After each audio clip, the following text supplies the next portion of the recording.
शहर आणि परिसरातील ताज्या बातम्यांसाठी लोकप्रिय न्यूज टुडे चॅनलला आजच सबस्क्राईब करा। नाशिक महानगरपालिकेच्या महापौरपदी भारतीय जनता पक्षाच्या हिमगिरी अडके यांची निवड झाली असून उपमहापौरपदी शिंदे गटाचे विलास शिंदे विराजमान झाले आहेत। या निवडीमुळे महापालिकेत सत्ता संतुलनाचे नवे समीकरण तयार झाले आहे। निवड प्रक्रियेदरम्यान भाजप व शिंदे गटाच्या नगरसेवकांनी एकत्र येत नेतृत्वावर विश्वास व्यक्त केला।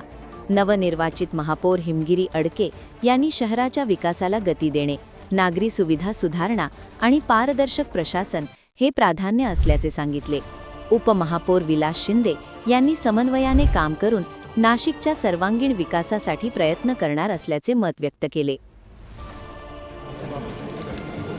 त्याही पलीकडे जाऊन आपलं कर्तव्य हे प्रथम आणि ज्या नागरिकांनी नाशिककरांनी आमचा विश्वास ठेवून त्या ठिकाणी आम्हाला नाशिक महानगरपालिकेमध्ये निवडून त्या भागाची सेवा करण्याची संधी दिली या शहराची।